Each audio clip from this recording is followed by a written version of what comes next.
Are you having trouble spending your budgets on LinkedIn? It's a common problem, and we're talking about how to spend your daily budgets without getting gouged on this week's episode of the LinkedIn Ads Show.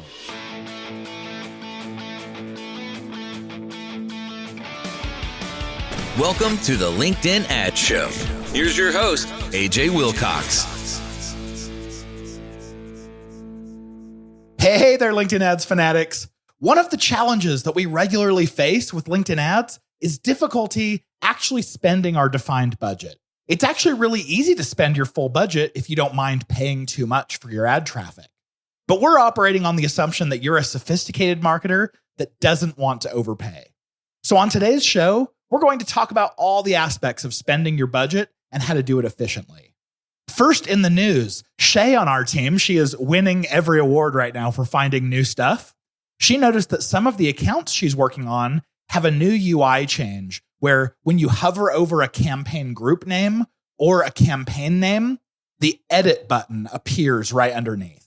And this has been really confusing to advertisers for a long time because if you click on the actual campaign name or the campaign group name, it assumes you want to see the performance underneath that and the ads underneath it and not access the settings. So how many confused clicks have happened over the years where someone clicks on the campaign name because they want to get to the settings just to realize that they are now in the wrong place and they have to hit the back button? I bet that there have been collectively tens of years wasted on that particular oddity in the user experience here. So the fact that we have a nice, easy edit button right as soon as you hover over, you don't have to hit the three dots over to the right, I think is actually going to save a lot of time and a lot of headaches. Like I mentioned, this is only in some of our accounts, so it's probably on a rollout. I would imagine that everyone listening will probably have it within 2-3 weeks. Corey on our team also noticed something, and honestly, he actually noticed this months back, and I made a note, and I just forgot to tell you guys. So here we go, being transparent. It used to be that we could get ads approved that had up to 3 emojis in the ad, but now he realized that we're limited to 2 emojis unless it's a video ad. We don't know how many more emojis that we can stick in a video ad, but we know that it's more than 2. So Corey, thanks so much for pointing that out. I wanted to quickly highlight a review that's been left here on the show. Moni Chim, who's a LinkedIn ad specialist out of Toulouse, France, he left the review, "Best podcast for LinkedIn ads. Great podcast. Thank you, AJ." Hey, Moni, I hope I'm pronouncing your name right. Thanks so much for taking me up on my invitation to leave the show a review. I really appreciate it. You rock. All right, anyone who's a regular listener, I want to invite you. Please do leave us a review. I want to shout you out live as well. All right, on to the subject at hand. Let's hit it. First, I think we need to define what budget means because there are so many different definitions to be aware of. The first meaning of budget is your actual budget. This is the money that you have set aside as a company to spend on LinkedIn ads. So for instance, if your boss comes to you or your VP of marketing or whatever and says, you have $15,000 a month to spend on LinkedIn ads, that's your actual budget. Now that actual budget is going to be dispersed among several different campaigns, most likely. Then we have a campaign's daily budget. This is the daily budget that's set on the campaign level. And this is mostly what we're going to be talking about today. LinkedIn allows itself to overspend your campaign's daily budget by, I think, 50%. So this isn't really a hard and fast rule. But we rely mostly on these campaign daily budgets. Then there's also a lifetime campaign budget. Now, this is where you can kind of just give money to a campaign and set it and forget it. Walk away. As soon as it's spent all of your lifetime budget, then it will pause the campaign. Now, I will admit, we don't use lifetime budgets very often because I see it as being very much a lazy way to manage LinkedIn. And of course, we're not lazy in how we manage. But this is a tool that you actually have in your tool belt. All right, so with spending full budget, like I mentioned in the intro, it's really easy to spend your entire daily budget on LinkedIn, but I guarantee you that you will pay too much in the process. What you do here is that you set all of your campaigns to the default bidding method, which is called maximum delivery. And whatever you have set as your daily budget, the system will bid as high as it needs to spend that entire budget. So even if it has to bid $1,000 CPM, it'll do it. And if you're a regular listener, you know that max delivery bidding is the most expensive way to pay for your LinkedIn traffic 90% of the time. But if you're like me and you don't want to pay LinkedIn more than you have to for ad traffic, you'll want to bid manually. Now, one of the results of bidding manually is that you'll set your daily budget and your bid, but if that bid isn't strong enough to get enough impressions to yield enough clicks to actually spend your budget, then you won't hit it. For more insight specifically into bidding to get lowest costs on LinkedIn, go back and listen to, and this is a recent episode 89. That's all about it, and it's updated, and we go super deep. I'll also mention that spending your daily budget isn't something that you actually need to do. In fact, most of the time, I don't even count on spending my daily budgets. That's because it's actually better for performance if we set daily budgets higher than we actually want them to be, but we set the bids just low enough until it naturally spends the actual budget. And then that way, if there's a sudden influx of interest or activity on the platform, it can naturally overspend a little bit, but I know other days it'll underspend. All right, so let's say that you're not hitting your daily budgets, or you're just not spending as much as you want to be. Well, it's important to understand the levers that you have to pull and what actually determines how much you're going to spend. So the 4 levers that you have in spending your daily budget are: number 1, your audience size; number 2, your click-through rates; number 3, your bid; and number 4, your audience activity level. Here's a quick sponsor break, and then we'll dive into exactly how to find which of these levers needs to be pulled to fix your spending struggles. The LinkedIn Ads Show is proudly brought to you by B2Linked.com, the LinkedIn ads experts. Managing LinkedIn ads is a massive time and money investment. Do you want a return on that? Well, consider booking a discovery call with B2 Linked, the original LinkedIn ads performance agency. We've worked with some of the largest accounts over the past 12 years, and our unique scientific approach to ads management, combined with our proprietary tools, allow us to confidently optimize and scale your LinkedIn ads faster and more efficiently than any other agency or in-house team or digital ads hire. Plus, we're official LinkedIn partners. To apply to work with us, just navigate to b2linked.com/apply, and we'd absolutely love the chance to get to chat with you.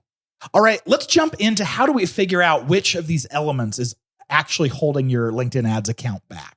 Our first lever here is audience size. Now, we want to look at the audience size of the campaign, which you can do by hitting edit on the campaign settings. It'll show you there in the upper right-hand corner. If you don't have anything to compare to, you may want to look at other campaigns that you've run in the past and how much they were capable of spending. We really like audience sizes to be between 20,000 to 80,000. But this is a general guide because we know that if you have an audience of 20,000 and your budget is $15,000 a month, there's just no way you're actually going to spend on that audience. Or if you do, you're going to spend way too much for the traffic you get. So you want to go and compare to another known similar audience size to see what it's capable of spending. And then you can ask yourself, is my budget appropriate for the audience size that we're going after? As soon as you start bidding more than you have to for that traffic, you'll be paying too much for the traffic. We'll get a little bit deeper into that too. But let's say you find that your audience size is too small for your budget. Naturally, you'll want to look for ways that you can expand your audience. You obviously don't want to go and start adding people who aren't part of your target audience. That doesn't make sense. But you could go and identify new audience segments that are relevant to expand your reach. The next lever we have is click-through rate. So if you are bidding by the click and you're not spending your budget, you may just not have a high enough engagement rate. I'll give you an example. If you have a sponsored content ad that has an average click-through rate, it'll probably be getting about 0.44% click-through rate. And then if you go and launch an ad that actually has a 0.8% click-through rate, you could pretty much double your budget with the same audience size. So we find out that how often your ads get clicked on and how interesting they are to your audience actually means more than just your raw audience size. If your ads aren't interesting enough to get the right clicks, You'll want to test new ad creative and angles and hooks and offers. You'll want to refresh your ad creative and copy. All of this until you actually find ads that perform better, that get higher click-through rates. And Eric, my head of marketing, he recommends testing only one thing at a time, because when the change happens, you won't know what drove the performance up or down if you changed multiple things at once, pulled more than one lever at the same time. Something else you can do that can affect your click-through rate is actually to adjust and change your targeting. If you're showing the right message, but you're showing it to the wrong audience, it's still going to be a failure. So go back and check episode 54, where we talked all about ad demographics. You can go and check your demographics tab, look at the criteria of those that are getting served impressions, those that are clicking, and even those that are converting if you're using lead gen forms. And if you see any of those audience segments that don't make sense for your product or service or whatever, you can start excluding them. Okay, the next lever we have is your bid. So let's just assume that your click-through rate is staying constant. Maybe you have an ad that's already performing well, or multiple ads that all have about the same click-through rate. Assuming that, your bid now is what determines how many impressions that you're going to qualify to receive. And if you remember our episode 72, all about relevancy score, you'll know that it's your bid plus your relevancy score that determine how many auctions for the impressions you win. So if you're bidding too low, you won't get enough impressions to get enough clicks to actually spend your budget. In this case, you may need to raise your bid. If I'm launching a campaign with no prior history, I'd probably start incrementally raising my bid, depending a little bit on how much I'm off. So let's say I'm underspending my budget by hundreds of dollars. I'm probably going to increase my bid by increments of $1. So I might go up to $7 or $8 per click. But if I'm only off by $10, $20, I might increase my bid by 10 to 50 cents. That's just an approximate level that you can start, but adjust based off of how your audience reacts. But here's a word of warning for you. Audiences that are on the smaller side, raising your bid may not actually get you more traffic. You could actually just be paying more for the same traffic. So here's the methodology that I would recommend in actually approaching this test. So let's say you have a small audience and you actually have kind of high bids. What I would do is after about a week, I would raise my bids by 20%. And I want to take note of my impression count, my clicks count, and my cost per click during that week interval. Then after that next week is over, I want to go and compare the results from that 20% bid increase. If I notice that my impressions and my clicks increased less than 20%, then I know that increasing my bids isn't actually the answer. The audience activity, the audience size, I'm already capturing the majority of them. So bidding higher just means I'm paying more. However, if I actually increase my impressions by over 20%, then I know that the audience size isn't the limitation here. And it's actually my bid that's causing me not to spend my whole budget. So that's a test you can do. It actually doesn't matter what audience size you're working with. It's just the smaller your audience, the more likely it is that your audience size is the issue. Okay, let's jump to the fourth one, which is your audience activity. If you have an audience of 20,000 people who never go on LinkedIn, of course, you're going to have a hard time spending your budgets. We know that some audience segments tend to be more active on the platform and therefore create more ad inventory that gives you more opportunities for your ads to show, and you'll get more impressions and more clicks. We pulled an example from two of our accounts. With one account, we were targeting dentists, and we've noticed that it's actually kind of hard to spend money on dentists and medical professionals like doctors. And I would imagine that this is an audience activity issue. So we grabbed some stats, and I want to compare them side by side. We have dentists versus marketers. The audiences were similar. The dentists were about 30,000 and the marketers were about 25,000. So it's not quite apples to apples as a comparison, but you'll see it's close enough that we can draw some conclusions here. On dentists, we spent $238 during that week. And on marketers, we spent $122. So we spent about half on marketers, but look at this reach that we got. With dentists, we only reached 1,300 of these people. That's unique dentists who received an impression that week, but marketers, we reached 1,800. So 1,300 versus 1,800. And then we looked at the frequency. We could see that marketers received an average frequency this week. And sorry, I'm saying week, but I actually mean month. This was done over the course of a month. The frequency of marketers was 2.74, but the frequency for dentists was only 1.69. So with marketers, we spent less to reach more and have a higher frequency. So all of that to say, we know that marketers tend to be more active on the platform than dentists, and that allows us to reach more of them at a lower cost and reach them more often. All right, I've got the episode resources for you coming right up, so stick around.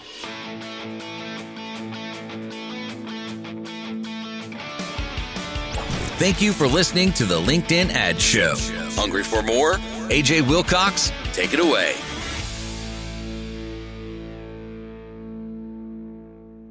All right, we have the episode all about LinkedIn's demographics and analytics. That's episode 54. You'll see all of these links down there in the show notes. There's also the episode on bidding that was not too long ago. It was episode 89. And then the episode on relevancy score that was episode 72. Now, if you or anyone you know is looking to learn more about LinkedIn ads, go check out the course that I did on LinkedIn Learning, and you'll see a link down there in the show notes that takes you right there. It's by far the highest quality and the lowest cost course out there. If this is your first time listening, welcome. We're excited to have you here. Make sure to hit that subscribe button. But if this is not your first time, if you're a regular listener, please do rate and review the podcast. Most of the time, these reviews are done on Apple Podcasts, so I'd encourage you to do it there. That is by far the best way that you can say thank you for us putting out this content week after week. With any questions, suggestions, or corrections on what we've talked about, reach out to us at podcast@b2linked.com. And with that being said, we'll see you back here next week. I'm cheering you on in your LinkedIn ads initiatives.